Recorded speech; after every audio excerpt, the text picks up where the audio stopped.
안녕하세요. 손하나의 서재에 오신 걸 환영합니다. 영성이라는 말을 아시나요? 곧바로 종교를 떠올리는 분들이 많겠지만 오늘 소개해드릴 책에서는 종교가 아니라 심리학이나 상담학과 더 가깝다고 말합니다. 살던 대로 살 수 없는 시간.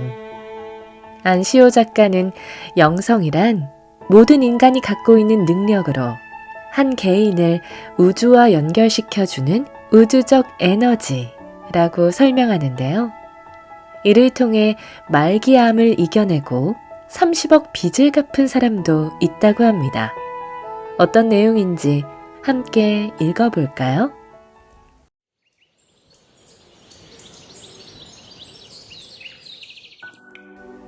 제대로 내려놓음으로써 말기암을 고친 사람.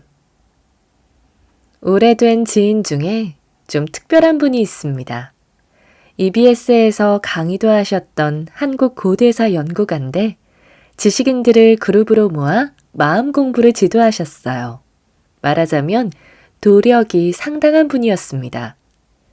종로에 있던 그분의 사무실에 들러 마음 공부와 관련한 대화를 나누었는데 제게 이렇게 물으셨어요. 암이 뭐라고 생각하십니까? 네? 그때가 1990년대 말이었기에 지금처럼 암 환자가 흔한 시대가 아니었어요. 가족이나 친인척 중에 암 환자가 없으면 암에 대해 관심이 없던 그런 시절에 느닷없는 질문을 받았으니 답을 제대로 할 리 없었습니다. 저는 암에 대해 한 번도 생각해보지 못했어요. 그러셨군요.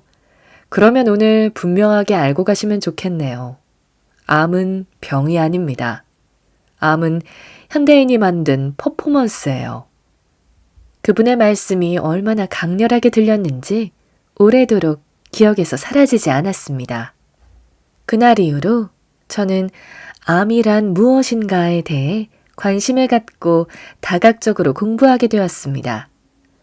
암 치료의 세계적인 권위자 김의신 박사님은 미국의 대표적인 암 전문 병원인 MD 앤더슨 암센터의 종신 교수이자 미국 최고의 의사에 여러 차례 선정된 분으로 자랑스런 한국인이라고 내세워도 손색 없는 분입니다.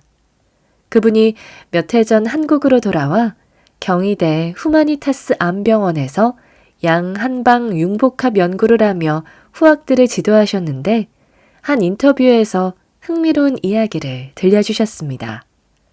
암이 온몸에 전이 되어 더는 치료하지 못하고 임종을 맞기 위해 호스피스동으로 옮긴 환자가 있었는데 한 달, 두 달, 석 달이 지나도 안 죽고 살아있었답니다.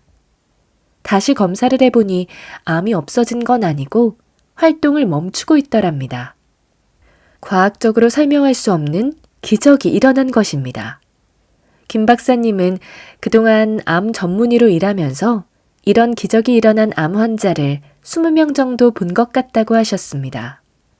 김 박사님이 이런 기적을 체험한 환자들을 일일이 분석해보니 자신을 모두 내려놓거나 신에게 모든 것을 맡긴 경우가 많았다고 하시더군요. 그러고는 그런 상황이 되면 치유의 에너지가 작동하는 것 같다고 말씀하셨습니다. 영성에 대해 깊이 이해하고 있는 분이셨어요. 여기서 궁금증 하나가 생깁니다. 기적이 일어난 사람들은 자신을 모두 내려놓은 경우가 많았다고 하는데 그건 대체 어떤 상태를 말하는 것일까요? 내려놓음이라는 것을 어떻게 증명할 수 있을까요? 경남 하동군에 베델 수양원이라는 치유 공간이 있습니다. 그곳에서는 환자들에게 햇빛과 물과 공기와 유기농 채식과 성경을 권하는데 말기암 환자들의 치유율이 매우 높은 곳으로 유명합니다. 더러 치유가 안 되고 죽는 사람도 있었지만 그런 경우에도 마지막에는 깨달음을 얻어 편안하게 죽음을 받아들이는 경우가 많다고 했습니다. 만드신 이가 고쳐주신다 라는 강렬한 슬로건처럼 영성의 힘이 많이 작용하는 공간인 것 같았습니다. 비용은 따로 정해놓지 않고 형편에 따라 내도록 하는 기부금 형식으로 운영되는 곳이랍니다. 그동안 이곳에서 치유를 경험한 사람들이 선한 영향력을 전하기 위해 기부를 많이 해서 운영이 가능하다고 했습니다. 슬로건을 보면 기독교가 배경에 있는 것은 확실하지만 그런 것은 중요하지 않은 것 같습니다. 좀 더 알아보니 이곳은 1860년에 미국에서 만들어진 기독교 소수교파인 안식교를 바탕으로 하는 곳인데 교리에서 채식을 권할 정도로 오래전부터 건강과 치유 문제에 관심이 많았습니다. 하지만 교리나 교파는 모두 사람이 만든 것입니다. 신은 사람이 만든 그런 것들에 전혀 관심이 없다는 것을 저는 확실히 알고 있습니다. 제 관심사는 그곳에 온 사람들이 어떻게 신과 단절되었던 관계가 다시 회복되고 영성이 활성화되어 치유에 이를 수 있었는가 하는 점이었습니다. 치유율이 높은 만큼 그곳에서 체험한 치유 사례에 대해서는 상당히 많은 사람들의 증언이 있었습니다. 그중 제게 큰 깨달음을 준 것은 2018년에서 2019년 사이에 이곳에서 지내며 암이 치유되었다고 말한 대구에 사는 40대 여성의 증언이었습니다. 이 여성은 평소에 아픈 데 없이 건강했고 친인척 중에도 암 환자가 없어서 암을 남의 일이라 생각하고 살았다. 그런데 결혼 생활에는 사랑이 없었다. 사랑을 주지도 않았고 받지도 못하며 살았다. 남편을 미워했기에 아이들을 키워놓고 이혼하는 게 목표였다.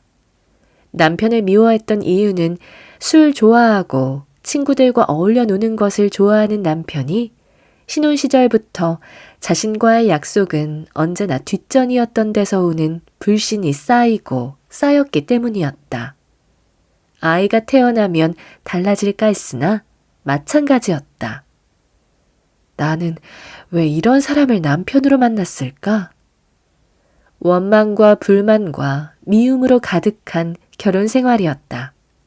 남편에 대한 미움은 깊은 분노의 상처로 변해 있었다. 이 여성은 이혼 이후 독립된 경제 생활을 준비하기 위해 학교 편입도 하고 여러 가지 자격증을 따라다니는 것이 가장 중요한 일이 되었다. 매주 교회는 꼬박꼬박 다녔지만 주말에만 크리스천이었다. 그렇게 살던 그녀는 어느 날 갑자기 암 진단을 받았다. 서울대병원에서 유방암이 폐와 임파선으로 전이되었다는 최종 진단을 받았다. 수술도 어려워서 항암 치료가 유일한 방법이라고 했다. 항암 치료를 8번이나 해야 했는데 잘 견디는 사람도 있다고 했지만 자신은 도저히 견디지 못했다. 2차까지는 어떻게 견뎠지만 더는 못 견디겠다는 생각에 항암 치료를 중단했다. 그 무렵 지인에게 베델 수양원에 대한 이야기를 들었다. 자기가 원하던 곳이라는 생각이 들어서 남편과 의논 없이 무조건 가방을 싸서 하동으로 향했다. 이를 한 남편이 병원 말 안 듣고 엉뚱한 곳에 가 있다면서 빨리 집으로 돌아오라고 화를 냈다. 하지만 치유가 안 되어서 여기서 죽는다고 해도 여기 있는 게 행복할 것 같다고 하니 남편도 더는 말리지 못했다. 그런데 그곳에 있으면서 마음에 이상한 변화가 찾아왔다. 매일 성경 읽기를 할 때마다 서로 사랑하라는 말이 반복돼서 나왔다. 그럼에도 남편을 머리에 떠올리면 도저히 사랑할 수 없는 사람이라는 생각이 들었다. 그런데 시간이 지나면서 자신이 한 번도 생각하지 못했던 방향으로 마음이 바뀌기 시작했다. 자신이 결혼 생활 내내 남편을 사랑하지 못하고 미워했던 것이 죄였다는 생각이 들었고 사랑을 주지 못한 죄에 대해 남편에게 용서를 구하고 싶어졌다. 한 번도 생각해보지 않았던 마음이었다.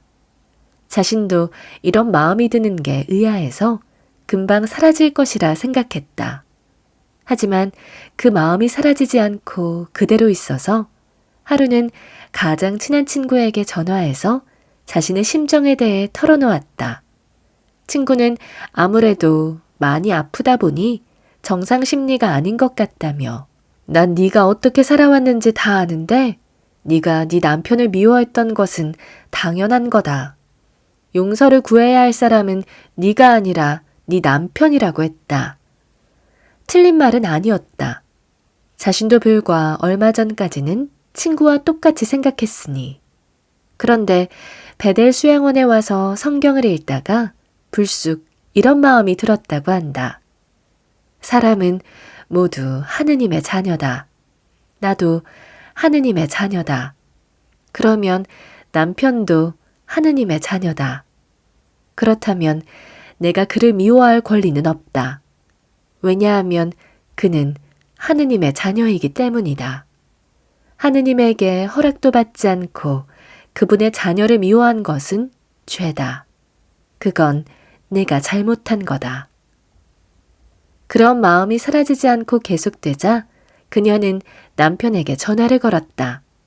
그리고 지금까지 사랑을 주지 못하고 미워했던 것에 대해 용서를 구했다.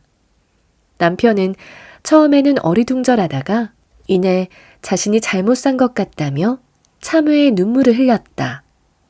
그 일을 겪은 후 그녀의 몸 상태가 눈에 띄게 좋아지기 시작했다.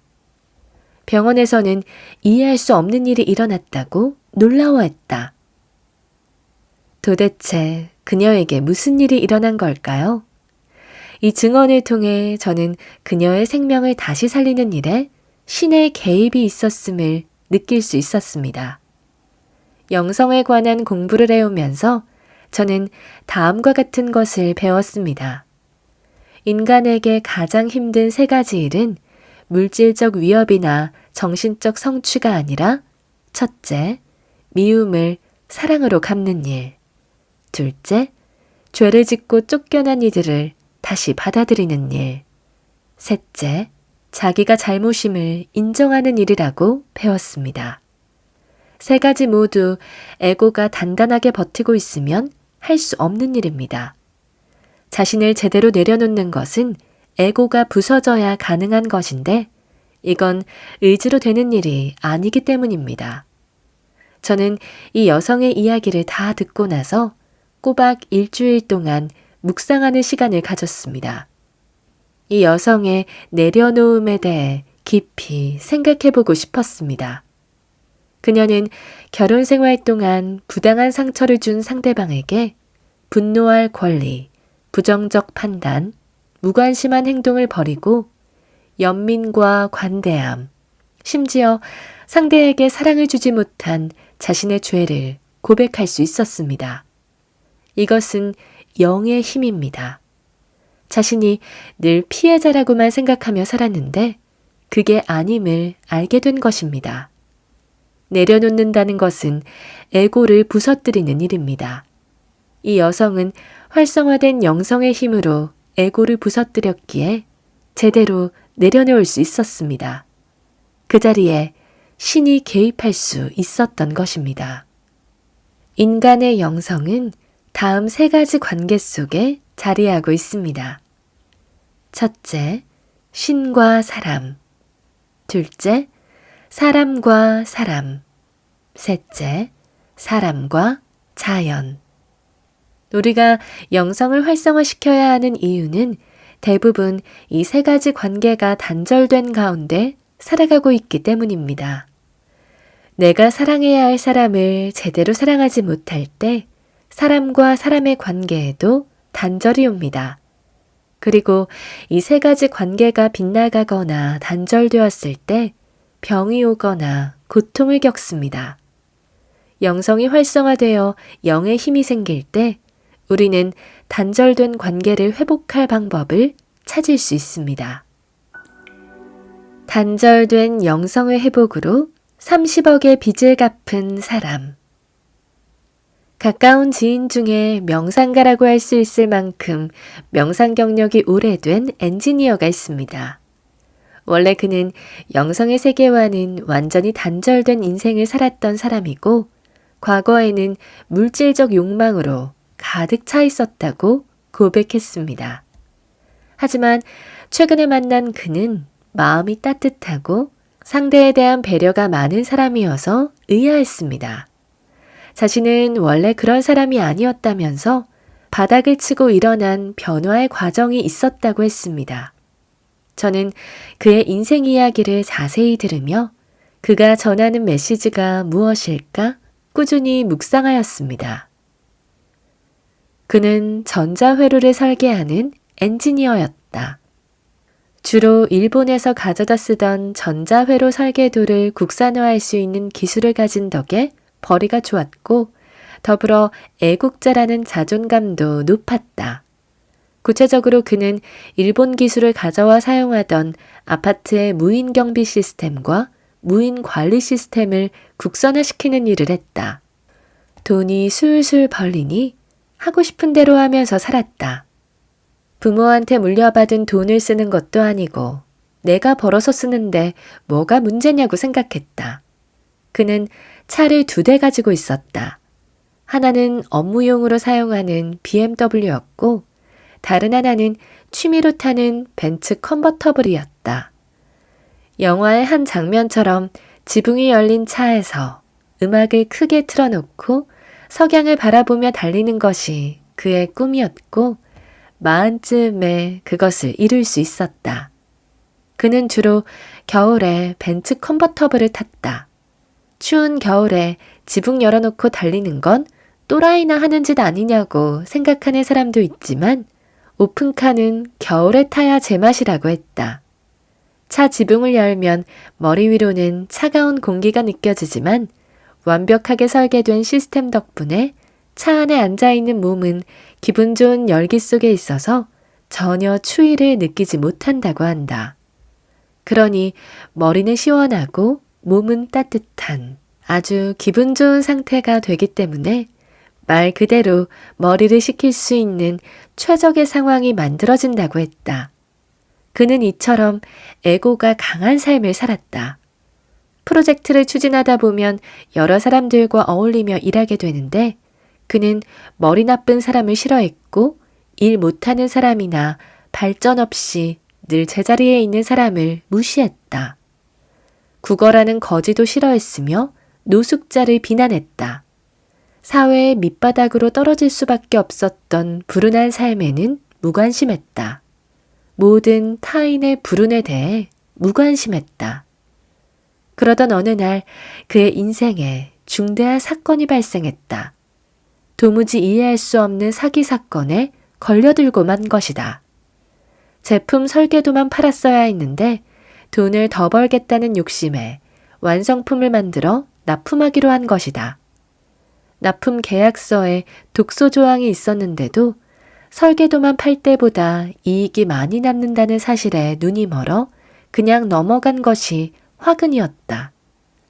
완성품이 나올 시기가 됐는데 제품을 수주한 쪽에서 기술적인 하자가 있으니 물건을 받지 못하겠다면서 계약서에 명시한 대로 손해배상을 요구했다. 나중에 앞뒤 정황을 맞춰보니 납품받기로 한 제품 유통회사 사장이 처음부터 계획한 사기였다는 것을 깨달았지만 입증할 만한 증거가 없었다. 무엇보다 문제가 발생했을 때 일방적으로 자신이 뒤집었을 수밖에 없는 계약서에 스스로 서명을 했던 것이 큰일을 만들었다.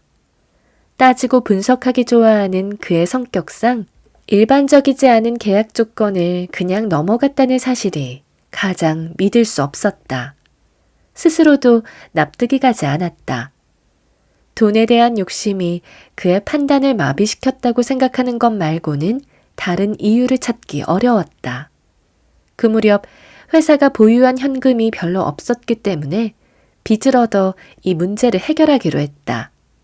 그때 그는 분당에 있는 시가 25억짜리 아파트에 살고 있었기 때문에 집을 팔아서 갚을 생각에 빚을 내기로 했던 것이다.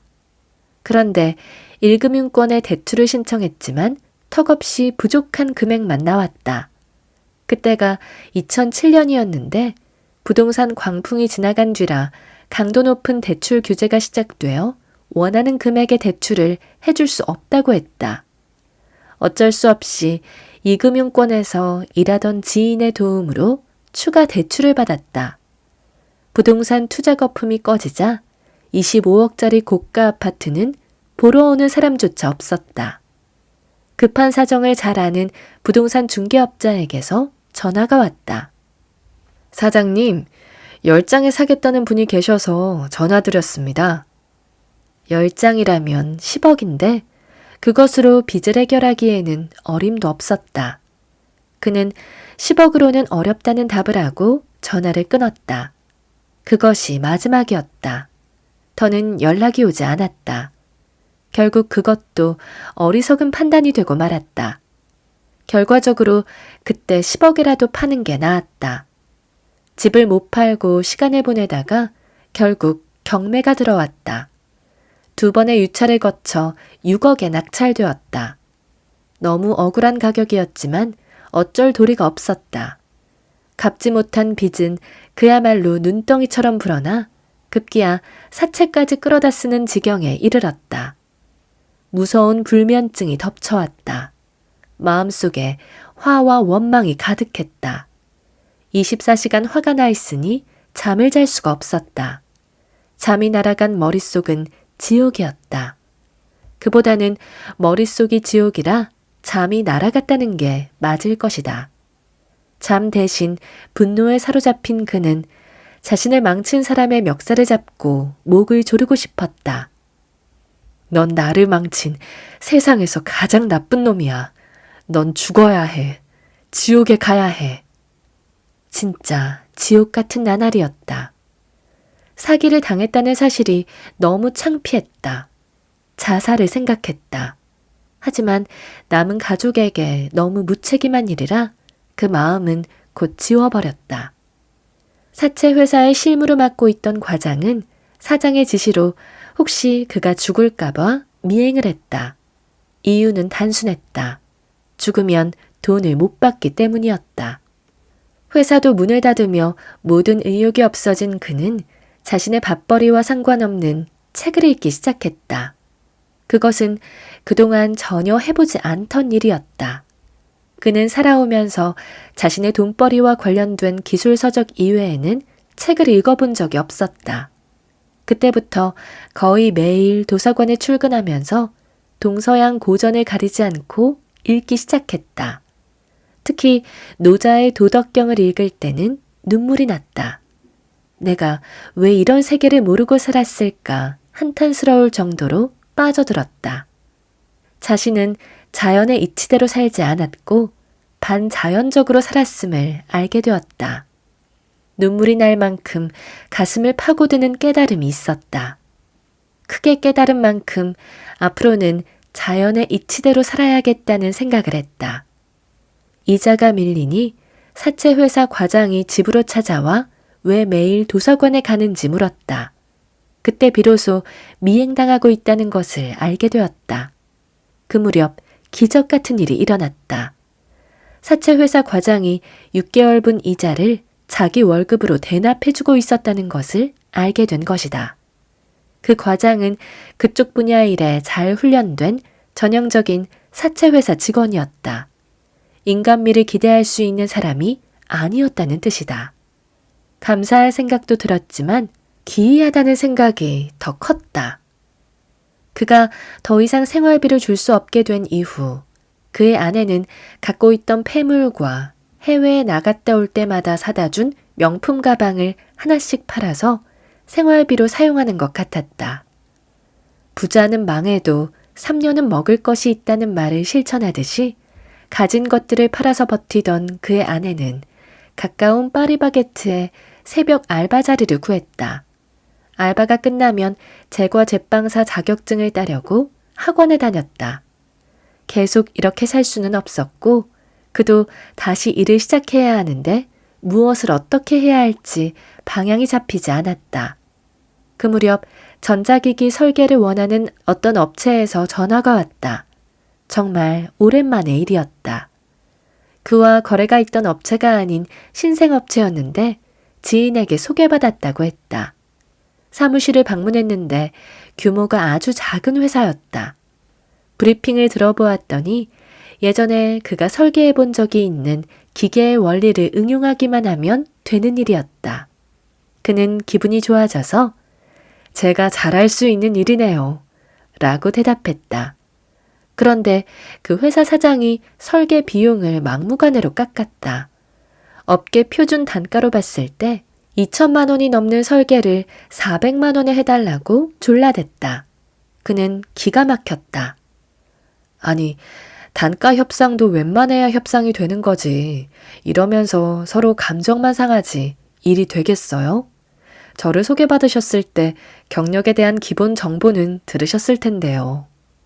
그랬더니 그 사장은 이렇게 말했다. 저희가 정말 돈이 없어서 이러는 겁니다.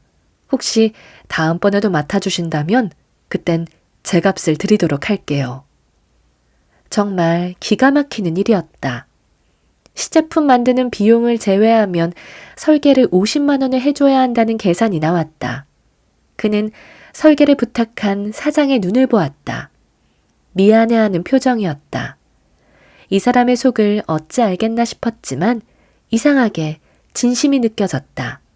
그 자리에서 딱 잘라 거절할 순 없었다. 당장 결정할 수 없으니 내일까지 생각해보고 답을 드리겠다고 하고 그 회사를 나왔다. 그런데 이상하게 마음이 편했다. 2천만 원짜리 일을 400만 원에 해달라고 하고 결과적으로 주머니에 들어오는 돈은 50만 원밖에 안 되는 한심한 설계 의뢰를 받아놓고 왜 이렇게 마음이 편한 거지? 하는 생각이 들었다. 그때 불쑥 마음속에 담아두고 있던 노자의 도덕경 7장이 떠올랐다. 하늘과 땅이 영원한 까닭은 자기 스스로를 위해서 살지 않기 때문입니다. 그러기에 참 삶을 사는 것입니다. 성인도 마찬가지. 자기를 앞세우지 않기에 앞서게 되고 자기를 버리기에 자기를 보존합니다. 이 내용을 현실 버전으로 바꿔보았다. 다른 사람이 필요로 하는 것을 채워주면 당신이 필요한 것을 얻을 것이다. 자신을 버림으로써 성취를 이룬다. 그는 전자회로 설계자로서 자신의 기술이 우리나라 최고 수준이라고 생각해왔다. 일본 기술을 국산화시키는 애국자라고 생각하고 있었다. 그래서 내 기술은 곧 내 가치이고 이것은 정당한 가격으로만 평가되어야 한다고 생각했다. 정당한 가격이란 내가 만족할 만한 가격이며 이러한 가격에 대한 자부심이 인생을 이끌어가는 동력이라고 생각했다. 그에게 비싼 돈을 지불할 수 있는 상대에겐 고개를 숙였고 그렇지 못한 상대에겐 고개를 쳐들었다. 이렇게 살아온 방식에 대해 한 번도 잘못되었다고 생각한 적이 없었다. 하지만 그는 크게 사기를 당함으로써 그동안 살아왔던 방식에 회의를 느끼게 되었다. 왜냐하면 그는 사기친 상대는 기술에 대한 가격을 저평가한 것이 아니었다. 사기를 계획한 상대의 눈에 들어온 그는 단지 돈을 좋아하는 사람이었을 뿐이었고 그는 사기꾼이 던진 돈이라는 미끼를 덥석 물었던 것이다. 사기 사건 이후 처음에는 이제부터 사람은 믿지 않을 거야 라고 되뇌었다. 그러나 깊게 들여다보면 그는 애초에 사람을 믿은 것이 아니었다. 처음부터 사람을 보고 계약한 것이 아니라 그 일을 맡으면 이익이 많아서 맡았던 것뿐이었다. 그는 지금껏 한 번도 사람의 마음을 보고 일한 적이 없었다는 생각을 했다. 그는 늘 계산기만 보고 일했다. 그때 그는 처음으로 자신의 인생에서 계산기를 치워버렸다. 그리고 그 자리에 노자의 도덕경을 갖다 놓아 보았다. 이제 사는 방식을 바꿔보기로 했다. 벼랑 끝에 있으니 차라리 변할 수 있었다. 계산기 먼저 두드리지 않고 내 기술을 필요로 하는 상대가 있다면 그것을 우선 채워주는 것을 목표로 살아보자는 생각을 했다. 현실은 빚밖에 남지 않은 한심한 처지였지만 그전에는 감히 할 수 없었던 어마어마한 생각을 하기 시작했던 것이다. 다음 날 그는 신생업체의 설계 의뢰권을 맡겠다는 연락을 했다. 사장은 진심으로 고마워했다. 그 회사와의 프로젝트가 끝나고 설계비 정산도 모두 끝난 다음이었다. 몇 달쯤 지났을 때 설계를 맡겼던 사장에게서 전화가 왔다.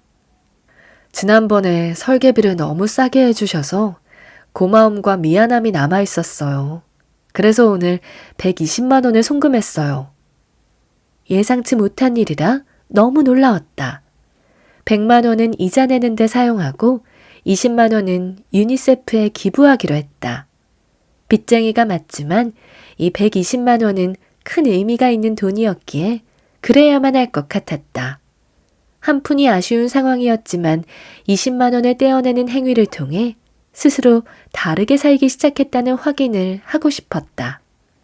무슨 배짱인지는 모르지만 이렇게 살아도 빚더미에 눌려서 죽지는 않을 거라는 믿음이 생기기 시작했다. 마음을 바꾼 다음부터 신기하게도 일이 많이 들어왔다. 예전에는 의뢰가 들어오면 가격부터 따졌지만 이제는 어디에 어떻게 쓰일지를 먼저 물었고 그것이 이치에 합당하면 가격은 상대에게 줄 수 있을 만큼만 달라고 했다.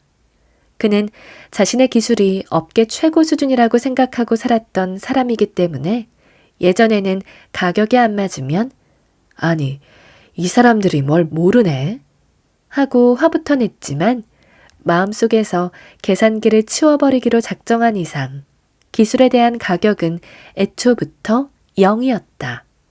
그러니 가격 때문에 화를 낼 이유는 이제 없었다. 그런데 신기하게도 화를 낼 이유가 없어지고 나니 현실이 크게 달라진 것은 없는데도 마음이 점점 편안해졌다. 본격적으로 빚을 갚기 시작할 무렵 그는 이미 기적을 경험하고 있었다. 몸 상태가 눈에 띄게 달라진 것이었다. 이전에는 감기를 달고 살았는데 몰려드는 일을 감당하기 위해 수면 시간을 줄였음에도 몸이 더 나아진 것이다. 6개월 동안 하루에 2시간만 자도 몸에 무리가 오지 않았다. 면역력이 놀랍게 강해진 것이다. 그는 자연의 이치와 맞지 않았던 삶을 되돌려 자연의 이치에 따르고자 했다. 자연의 이치를 따르려는 자를 돕는 것. 이것이 우주의 근본 원리라는 깨달음을 얻었다. 몸이 좋아졌다는 것은 우주가 자신을 빚쟁이에서 벗어나게 해주려고 도와주고 있다는 의미로 다가왔다. 그는 이 대목에서 우주라고 표현했지만 저는 신이라는 의미로 이해했습니다. 그의 인생에 신의 개입이 있었다는 것을 알 수 있었습니다. 그는 큰 사건을 겪는 사이에 자신의 반자연적인 삶에 대한 진정한 참회를 하게 되었습니다. 의도적인 것은 아니었다 하더라도 자신 때문에 피해 입은 사람들에게 용서를 구하는 108배를 꾸준히 했습니다. 이를테면 자신이 개발한 아파트 무인 경비 시스템 때문에 일자리를 잃게 된 사람들을 떠올리는 순간 눈물이 쏟아지는 경험을 했습니다. 그리고 그렇게 번 돈으로 자신만을 위해 살았던 지난 삶을 참여했습니다. 마침내 자신을 사기 사건에 휘말리게 해서 곤경에 몰아넣은 사람에 대한 극심한 분노가 사라지면서 용서해야겠다는 마음이 들었습니다. 그 사람에게 어쨌든 나를 깨닫게 해줘서 고맙다. 사업 잘 되길 바란다는 마음으로 또 108배를 했다고 합니다. 정말 신기한 마음의 변화를 경험한 것입니다. 그는 일상 속에서도 사는 방식을 변화시켰습니다. 구체적으로 다음과 같은 내용입니다. 첫째, 엘리베이터에서 모르는 사람을 만나면 먼저 인사한다. 둘째, 경비 아저씨께도 열심히 인사한다. 셋째, 아파트 화단에 떨어져 있는 쓰레기를 보고 나는 바쁜 사람이고 쓰레기 치우는 것은 경비 아저씨들이 할 일이야 하고 그냥 지나치지 않는다. 넷째, 거래처 담당 직원이 신기술에 대한 정보가 미흡해도 무시하는 말투로 말하지 않는다. 다섯째, 누구를 만나든 옷차림을 보고 판단하지 않는다. 여섯째, 길가에서 구걸하는 거지를 만나면 그냥 지나치지 않고 1,000원이라도 준다. 예전에는 거지를 싫어했다. 하지만 자연의 이치대로 살기로 작정한 후로는 사회보장제도가 잘 정비되어 거지가 없는 사회가 되면 좋겠지만 그 전까지는 구걸이라는 행위를 수용해야 한다고 생각하게 되었다. 일곱째, 화가 나거나 짜증이 날 만한 상황이 되면 역지사지로 생각해 본다. 이를테면 이런 것이다. 일본 출장길에 비행기에 탔는데 아이가 운다. 짜증이 솟구친다. 하지만 아이의 입장을 역지사지로 생각해 본다. 아이 마음은 지금 이럴 것이다. 나는 집에 있고 싶은데 엄마가 나를 어디론가 데리고 가네. 나는 여기 있기 싫어. 불편해. 아이 엄마의 마음을 역지사지로 떠올려 본다. 얘가 도대체 왜 이렇게 우는 거지? 어디 아픈가? 승객들에게 미안해서 어쩌지? 이렇게 하다 보면 짜증이 없어진다. 그는 이러한 변화의 과정을 선행이고 개선이라고 표현했습니다. 한문 공부가 두터운 그는 단지 착할 선이 아니라 좋을 선의 뜻을 가진 선행이고 개선이라 했습니다. 좋은 쪽으로 바꾼다는 뜻을 가진 선행이라는 말은 우리의 삶을 최적화시키는 행위라고 설명했습니다. 하지만 제 눈에는 그가 몰랐던 영의 존재를 알게 된 후 자신의 영성을 회복하게 된 것으로 보였습니다. 영성을 회복하니 따뜻함이 생기고 사람에 대한 긍휼과 자비심이 있는 사람이 되었습니다. 또한 그러한 변화의 과정 속에서 10년 동안 30억이라는 거액의 빚을 다 갚을 수 있었습니다. 그가 치열하게 경험했던 빚 갚기 10년이라는 시간은 그의 인생에서 영원히 단절될 수 있었던 영성의 3가지 차원을 다시 열리게 한 시간이었다고 느꼈습니다. 그는 자신이 바닥을 쳤던 10년 동안 변화를 겪으며 깨달은 게 있다면서 저에게 다음과 같은 이야기를 해주었습니다.